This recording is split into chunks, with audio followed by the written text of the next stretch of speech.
আপনি মারপিট করছেন।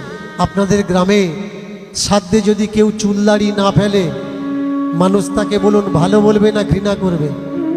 নিশ্চয়ই ভালো বলবে না, ঘৃণা করবে। ধর্ম মানে না, শাস্ত্র মানে না।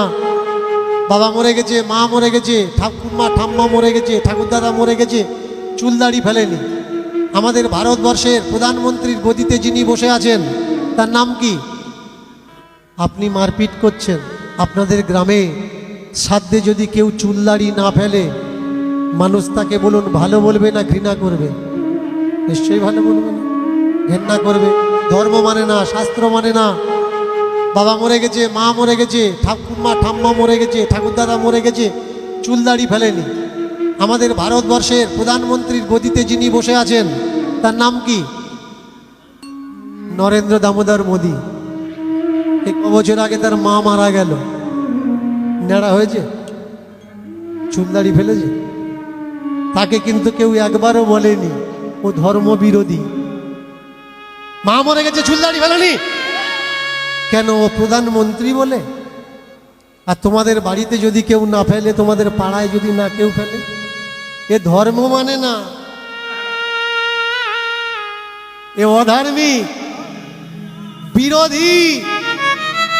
শোনো ভাই, নেড়া করা সব থেকে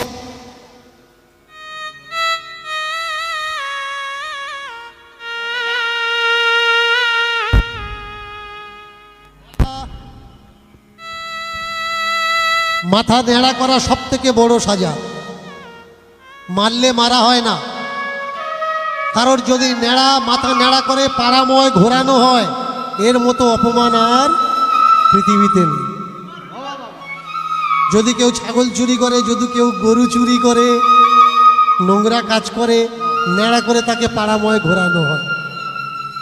তা আপনি কি এমন অপরাধ করে ফেললেন যে আত্মীয় বন্ধু বান্ধব সব এসে দেখছে আপনাকে নেড়া করানো হয়েছে? আপনাকে ধর্মের হাঁড়ি কলে অজান্তে ঢোকানো হচ্ছে, আপনি বুঝতে পারছেন না। কোনো হ্যাকাতে ছেলে যখন বলে আমি নেড়া হব না, ব্রাহ্মণ বলে দেয় গোটা 50 টাকা ধরে দে, নেড়া হতে হবে না, নেড়া হতে হবে না, 50 টাকা বা 100 টাকা বামনে ধরে দে, নেড়া হওয়া লাগবে না। দেখেছেন, এর নাম কি ধর্ম? আগে বুঝতে হবে মানুষ নেড়া কেন হয়। কারণ আপনি বলছিলেন না 13 দিনে শূদ্রের 1 মাস, শূদ্রের 1 মাস, আর ব্রাহ্মণের 12 দিন, কৈবত্যের 13 দিন।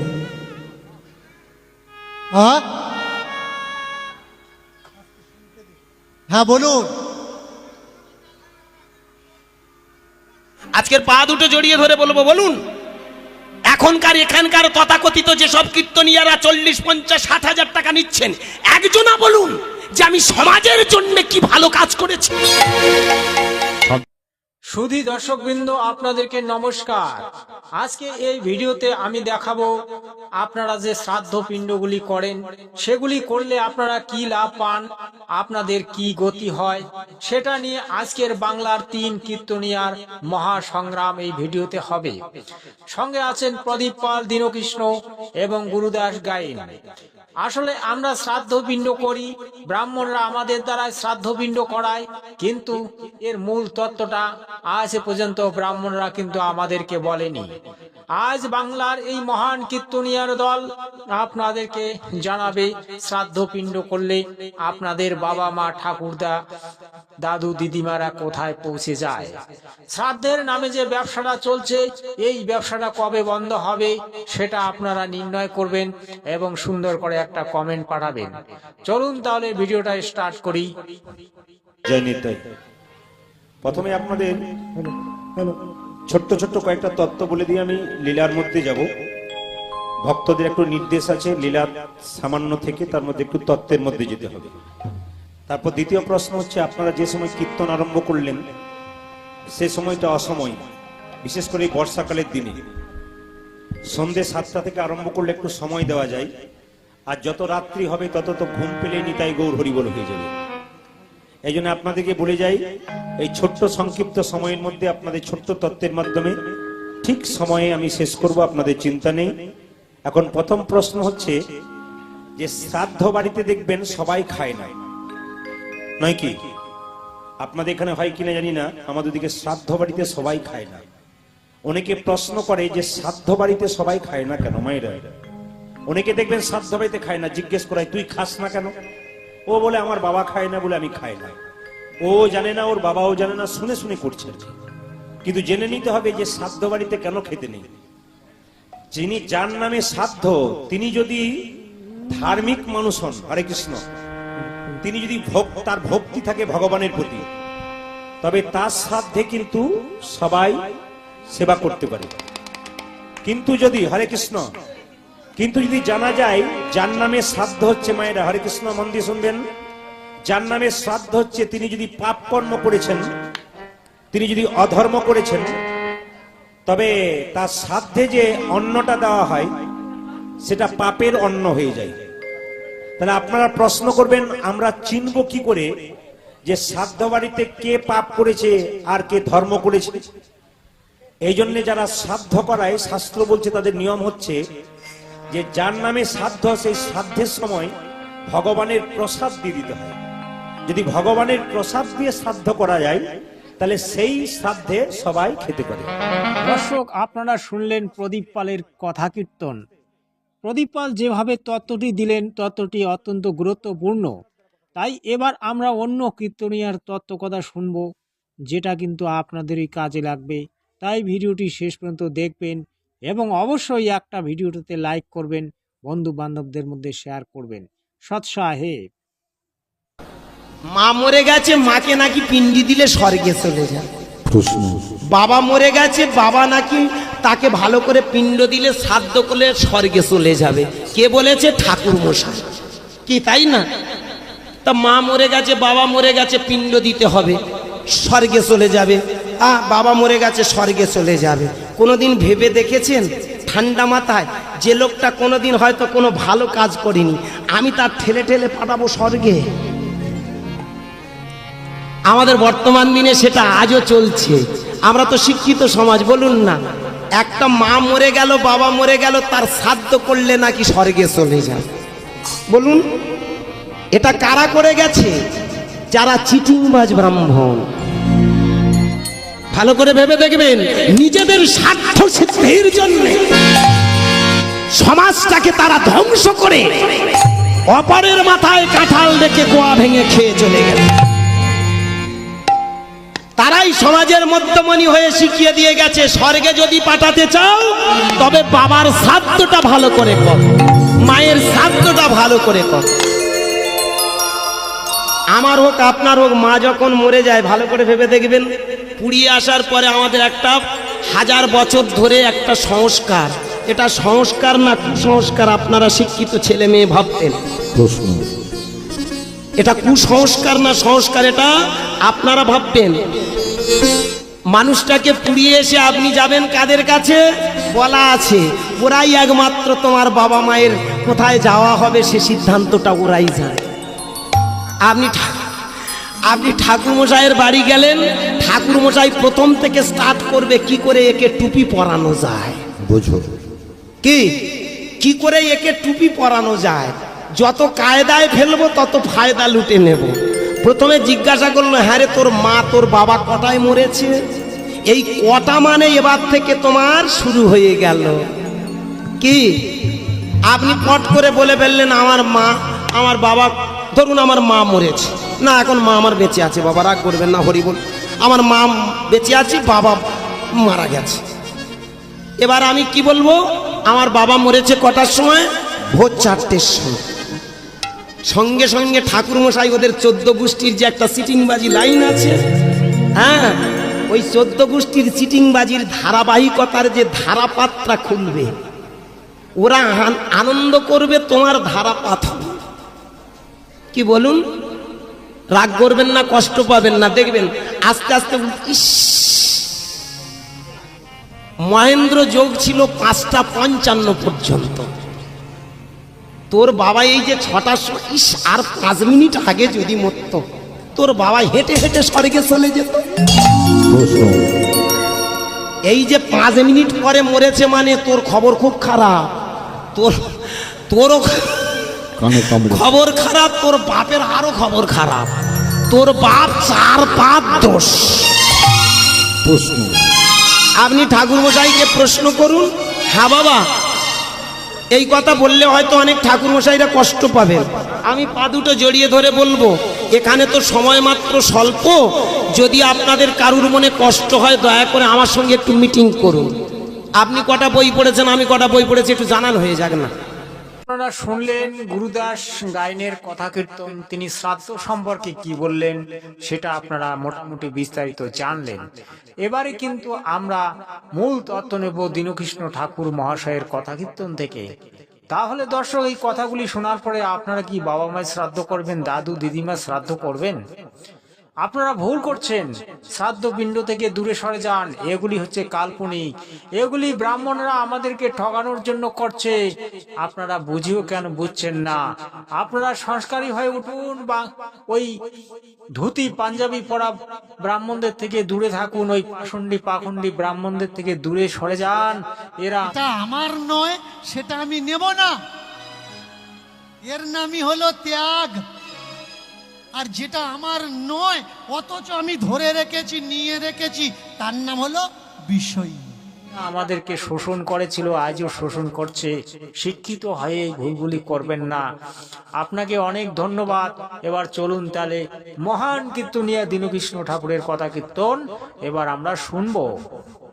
আপনাদের ভিতরে যদি কেউ মনে করেন শ্রাদ্ধ করা উচিত, কীর্তনের পরে আমার সঙ্গে বসবেন, আমি প্রমাণ করে দেব শ্রাদ্ধ করা উচিত নয়। কেন? ভালো করে শুনবেন। শ্রাদ্ধ করতে গেলে আপনারা যে একবার শ্রাদ্ধ করছেন, একবার শ্রাদ্ধ হয় না, কবার শ্রাদ্ধ হয়? আপনার বাবা মা অসুস্থ হয়ে গেলে প্রায়শ্চিত্ত করা হয় না? অনেকে বলে কষ্ট পাচ্ছে, পরাচিত্তিরি করে দে। পরাচিত্তিরি এটা কি? এটা জীবন্ত শ্রাদ্ধ।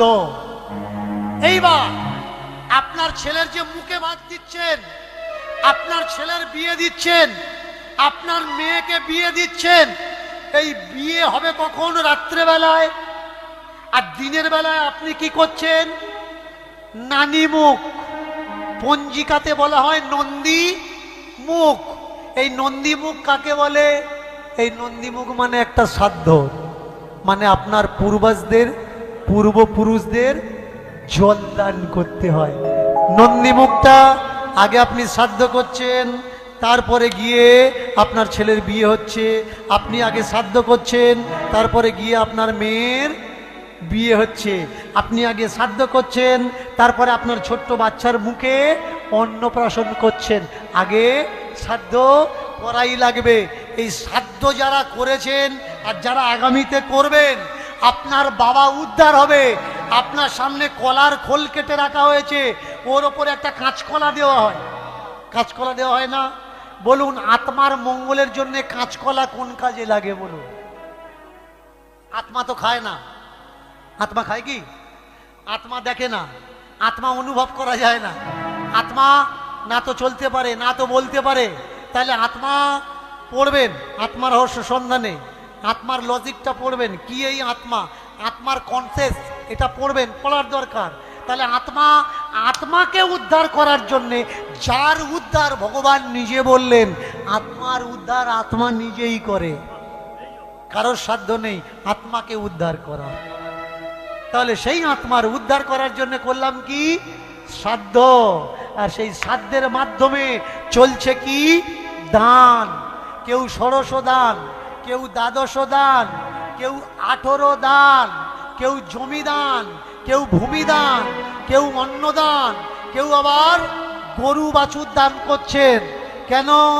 আপনার বাবার আত্মা শান্তি পাবে।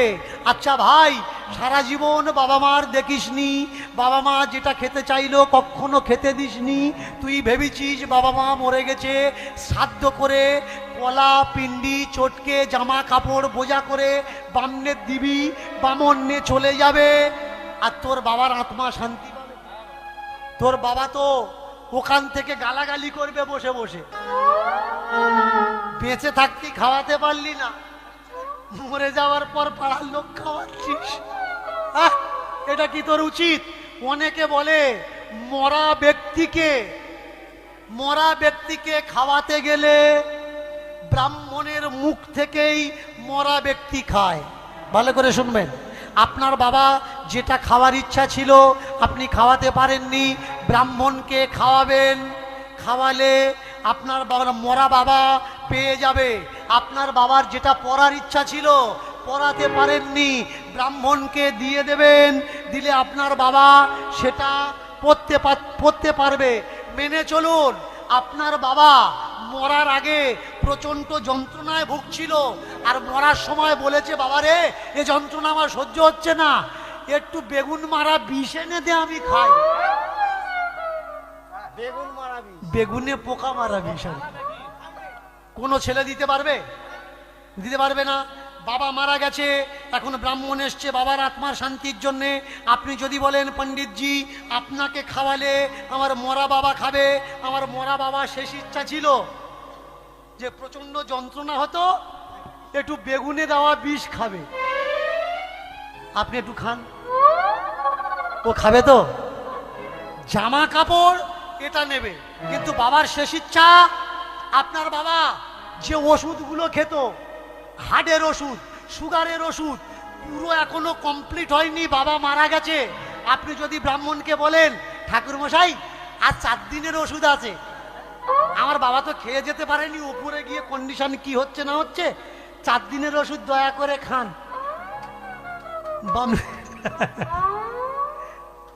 বামনে খাবে তো? খাবে না। কেন খাবে না? আপনার বাবা ঘি খেতে ভালোবাসতো, বামন খাবে। আপনার বাবা শাল গায়ে দিতে ভালোবাসতো, ওটা নেবে। কিন্তু আপনার বাবা সুগারের ওষুধগুলো ওরা খাবে না, আপনার বাবার ভিপির ওষুধগুলো ওরা খাবে না, আপনার বাবার মাথা যন্ত্রণার ওষুধগুলো ওরা খাবে না। এই যে কথাগুলো আমি বলছি, আপনারা হাসছেন, অনেকে কষ্ট পাচ্ছেন, ভাবছেন এসবগুলো কি করছে দীনকৃষ্ণ ঠাকুর, আপনারা ঘুমিয়ে আছেন। আমি আপনাদের জেগে তোলানোর চেষ্টা করছি যে ভাই ওঠো, যে মানুষ মারা গেছে ও মানুষ আর ফিরে আসবে না। যার মঙ্গল করছো সেও জানে না, তুমিও জানো না। আমার মহাপ্রভু শ্রাদ্ধের বিরোধাভাস ঘোষণা করেছিলেন, এটা আমার সংগ্রাম নয়, মহাপ্রভু নিজে বলেছেন শ্রাদ্ধ করো না। প্রমাণ কি? মহাপ্রভু নিজে বলেছেন মানুষ মরে গেলে পুড়িও না, সমাধি দাও। প্রমাণ কি? দেখে নেবেন, আপনাদের এই সমাজে যদি কোনো গোসাই বাবাজি সাধু থাকে, মরে গেলে পোড়ানো হয়, সমাধি দেওয়া হয়। গোসাই বাবাজিরা যদি মরে যায় কি করে? সারা রাত গোসাইরা এসে কীর্তন করে, মদ সব করে, আর ঠাকুরের কাছে প্রার্থনা করে, ঠাকুর এ জগতে ছিল আমরা দেখাশোনা করেছি, এখন তোমার কাছে গেছে, তুমি দেখাশোনা করো, এখন সম্পূর্ণ তোমার হাত। একটা গোসাইকে তার আত্মার শান্তির জন্য যদি হরে কৃষ্ণ করলে তার আত্মা শান্তি হয়ে যায়, তাহলে আপনার আর আমার বেলা শ্রাদ্ধ কেন করা লাগবে? আমার বাবার বেলা কেন আমরা হরে কৃষ্ণ করে তার আত্মা শান্তি করতে পারবো না? কেন ডাকা লাগবে ওই ফ্রড জোচ্চরগুলো যারা আমাদের ইনকামের আধা পয়সা নিয়ে চলে যাবে? হ্যাঁ, এটা দিবি, ওটা দিবি। এই সেদিনেকার কথা শুনুন, একটা মেয়ে মারা গেছে, 2 ছেলে, স্বামী বেঁচে আছে, ট্রিটমেন্ট করতে করতে ব্রেন স্ট্রোক হয়েছে, জায়গা জমি একেবারে শেষ হয়ে গেছে। আপনারা অনেকে জানেন, স্ট্রোকের রুগী যদি কৃপা করে কোনো নার্সিং হোমে ঢুকেছে, কৃপা করে দয়া করে যদি কোনো নার্সিং হোমে ঢোকে, প্রত্যেক দিন 60-70 হাজার টাকার বিল হয়। দেখবেন ভেন্টিলেশন দিয়ে রুগীকে বাঁচিয়ে রাখা হয়। কেন বাঁচিয়ে রাখা হয়? আপনার টাকা আছে তাই। আপনি যেদিন বলবেন ডাক্তারবাবু আর নেই, ও আপনাকে বলে দেবে আপনার বউ আর নেই। এই হচ্ছে প্রকৃত সত্য। যতদিন টাকা থাকবে মরা মানুষও বেঁচে থাকবে, টাকা নেই জ্যান্ত মানুষ মারা যাবে। সব শেষ হয়ে গেছে, বউও শেষ হয়ে গেছে। এইবারে এসেছে, যেদিন মারা গেছে ব্রাহ্মণের কাছে বিধান নিচ্ছে, বললে তোর বউ 3 পদোষ পেয়েছে, 3 পদোষ পেয়েছে। 27 খানা ব্রাহ্মণ ডাকা লাগবে। শান্তি না করলে তোদের কিন্তু বড় ক্ষতিবতী হবে। এ ব্যক্তি বলছে আমার টাকা পয়সা কিচ্ছু নেই, যাও করে সেরে দিন। বললে এই দেখ, করবি কর, না হলে করিস নে, কারণ ভূত পেতের পেছনে ঘাঁটা দিয়ে মরবি, পেতের পিছনে ঘাঁটা দিতে নেই। অবস্থাটা দেখেছো? দোষ পেল, আপনার মা দোষ করেছে আপনি জানেন না, এরা জানে। আপনার বাবা দোষ করেছে আপনি জানেন না, এরা জানে। লেখা আছে কোথায়? পঞ্জিকাতে। এই পঞ্জিকাটা তৈরি করেছে কে? আপনি আমি না, পঞ্জিকা তৈরি করেছে এরা। দোষ তৈরি করলো এরা, স্বর্গ তৈরি করলো এরা, নরক তৈরি করলো এরা। কিন্তু প্রকৃত পক্ষে সনাতনীরা জীবনে কখনো শ্রাদ্ধ করেনি। ইতিহাস খুলে দেখুন, শ্রাদ্ধ নামক শব্দটা আমাদের ভিতরে ছিল না। দর্শক দেখুন, এটি জ্ঞানগঙ্গা পুস্তক। এই জ্ঞানগঙ্গা পুস্তকে শ্রাদ্ধ সম্পর্কে কিছু বর্ণনা আছে এবং গীতায় বর্ণনা আছে। গীতায় আপনারা দেখেছেন যে ভূত পূজা করলে ভূতলোক, দেবতার পূজা করলে দেবলোক, পিতৃ পূজা করলে পিতৃলোক। তাহলে আপনারা সনাতন ধর্মী, সনাতন ধর্মকে আপনারা মানেন, গৌরাঙ্গ মহাপ্রভুর মতকে আপনারা জানেন, কিন্তু গৌরাঙ্গ মহাপ্রভুর যে মত সেটা মানেন না। গৌরাঙ্গ মহাপ্রভুকে ভক্তি করেন, কিন্তু গৌরাঙ্গ মহাপ্রভুর মত এবং পথ ভক্তিকে আপনারা মানেন না। তারপরে শ্রীকৃষ্ণকে মানেন, কিন্তু শ্রীকৃষ্ণের কথাগুলিকে মানেন না। এই তো হচ্ছে আপনাদের ভক্তি। এবারে এই যে শ্রাদ্ধ সম্পর্কে যে কথাগুলি কীর্তনীয়রা বলল, আপনারা তো তাদেরকে 70,000 50,000 টাকা খরচা করে তাদেরকে ডেকে নিয়ে এসে কীর্তন শোনেন, কিন্তু তাদের কথাগুলি কি আপনারা মেনে চলেন? মেনে চলেন না। তাহলে আমাদের সনাতন ধর্মের মূল গ্রন্থ কি? গীতা। গীতা হচ্ছে আমাদের সংবিধান। 4 বেদ, আর একটা বেদ আছে সূক্ষ্ম বেদ। এই 5টা বেদ এবং গীতা, তারপরে 6টা শাস্ত্র, এটা নিয়ে হচ্ছে সনাতন ধর্ম। যে সনাতন ধর্মে শ্রাদ্ধপিণ্ড করার নিষেধ আছে ঋগ্বেদ, যজুর্বেদ, সামবেদ, অথর্ববেদ, গীতায়, তারপরে 6টি শাস্ত্রে, তারপরেও আপনারা ওই পাষণ্ডী ব্রাহ্মণদের কথা শ্রাদ্ধ করছেন। এটা কি আপনারা সনাতন ধর্মের কাজ করছেন, নাকি সনাতন ধর্মকে ডুবিয়ে দিচ্ছেন? ওরে মূর্খরা, একটু জেগে উঠুন। আপনারা শিক্ষিত হয়েছেন, আজকাল আপনারা মূর্খ নেই। ওই পরের কথায় আপনারা নাচতেছেন, হাসতেছেন, গাইতেছেন, দৌড়াচ্ছেন, পিছন দিকে তাকাচ্ছেন, সবকিছু পরের কথায় করছেন, কিন্তু বাজার থেকে একটা 10 টাকার গ্রন্থ এনে আপনারা পড়ছেন না। এই 10 টাকার গ্রন্থটা এনে একবার জ্ঞানগঙ্গা পুস্তকটা বাজার থেকে এনে পড়ে দেখুন, দেখবেন এখানে সনাতন ধর্মের মূল তত্ত্বগুলি বর্ণনা করা আছে। 4 বেদের কথা বর্ণনা করা আছে, গীতার মূল তত্ত্ব বর্ণনা করা হয়েছে। সেটা আপনারা করবেন না। কি করবেন? লাখ টাকা খরচা করে বাপের শ্রাদ্ধ করবেন, মানুষকে খাওয়াবেন, ব্রাহ্মণকে লাখো লাখো টাকা দান দেবেন, কিন্তু ব্রাহ্মণরা যে আপনাদের পদে বাস দিল সেটা কিন্তু আপনারা দেখলেন না। এই তো হচ্ছে সনাতন ধর্ম। তাই এই সনাতন ধর্মকে আজ মানুষ কেন ত্যাগ করছে হয় জানেন? সনাতন ধর্ম আসলে মানুষের পদে বাস দেয়, যার কারণে সনাতন ধর্ম ত্যাগ করে কেউ খ্রিস্ট, কেউ মুসলিম, কেউ জৈন, কেউ বৌদ্ধ হচ্ছে। আপনারা ব্যাপারগুলি বোঝার চেষ্টা করুন। দীনকৃষ্ণ ঠাকুর চিল্লাচ্ছে, দীনকৃষ্ণ ঠাকুর ভুল বলছে, এক কথা ও কথা বলছে, ওকে পিটাতে হবে, ওকে পিটিয়ে মেরে ফেলুন। গুরুদাস গায়েন একথা ও কথা বলছে, ওকে পিটিয়ে মেরে ফেলুন। প্রদীপ পাল একথা ও কথা বলছে, ওকে পিটান। এটাই আপনারা শিখেছেন, কিন্তু 10 টাকা দিয়ে একটা গীতা এনে পড়ার মতো ক্ষমতা তোমাদের মধ্যে নেই। তাই তোমরা এই ধরনের মন্তব্য করো। মূর্খের দল। গীতে বলা আছে, যে গীতা পড়ে নাই, যে গীতা জানে না, তার মতো অধম ব্যক্তি পৃথিবীতে নাই। তার মনুষ্য জন্মে ধিক, তার পুরুষগুলো থেকে ধিক, তার বংশকে ধিক, তার লেখাপড়ায় ধিক, তার উচ্চ শিক্ষায় ধিক। তোমরা যারা আজকে এই যে বাপের শ্রাদ্ধ করছো কোটি টাকা খরচা করে, তোমাদেরকে ধিক, শত ধিক। তোমরা শত ধিক। ভগবানের কাছ থেকে তোমরা শত ধিক। ভাই, আমার কাছ থেকে পাচ্ছ না, ভগবানের কাছ থেকে। কথাগুলি বুঝুন। আজকের ভিডিওটা যদি আপনাদেরকে ভালো লেগে থাকে অবশ্যই সুন্দর করে কমেন্ট পাঠাবেন, আমি ভুল দেখালাম নাকি সত্য দেখালাম? আমি খগেন্দ্রনাথ, আমি রাজবংশী তপশিলি জাতির লোক। আমি আপনাদেরকে এই কারণে এই ধরনের ভিডিও দেখাই, আপনাদেরকে জেগে তোলার চেষ্টা করছি। আপনারা ঘুমিয়ে আছেন, আপনাদেরকে জাগিয়ে তুলছি। জেগে উঠুন, একবিংশ শতাব্দীর লোক, শিক্ষিত লোক, আপনারা জেগে উঠুন। ওই পাখণ্ডি ব্রাহ্মণদের কথায় উঠবোস করবেন না।